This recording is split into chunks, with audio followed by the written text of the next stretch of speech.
কৃষ্ণ প্ৰভু মাই কালী ঠাকুৰ নমস্কাৰ, মই কৈছোঁ মায়ংক কবিৰাজ তান্ত্ৰিক। আজি ক্ষেত্ৰ এজন মানুহে মোক নাম এটা দিছে।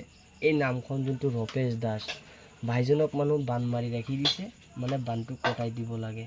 তে নামটো লিখিছোঁ, এইটো হ'ল চাউল লক্ষী। লক্ষী দি আমি বানটো কটাম। এনেকৈ যদি কিছুমান ক্ষেত্ৰ মানুহক যদি বান মাৰি দিয়ে, আমাৰ যোনটো স্ক্ৰীণত যোনটো দিয়া হ'ল নম্বৰটো, এইটো নম্বৰত কণ্টেক্ট কৰিলে আমাক পাব। এই নামটো যোনটো দিছে এইটো আপোনালোকে চাওক, ৰূপেশ দাস লিখা আছে।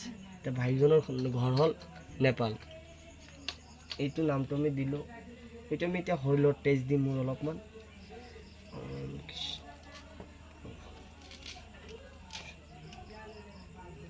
এইটো হ'ল তেজ। क्षमा देवी के लिए शोषण काली रक्षा काली माँ मनसा। क्षमा देवी के लिए शोषण काली रक्षा काली माँ मनसा। ओम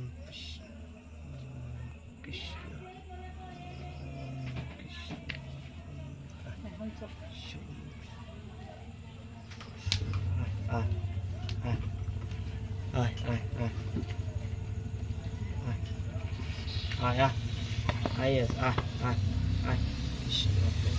দেখা মা দেখা চাইছে। এনেকৈ যদি কিছুমান ক্ষেত্ৰত মানে বান মোহিনী মাৰি দিয়ে, আমাক নম্বৰ স্ক্ৰীণখনত দিয়া যোনটো নম্বৰ হয়, এইটো নম্বৰত কণ্টেক্ট কৰিলে আমাক পাই যাওঁ।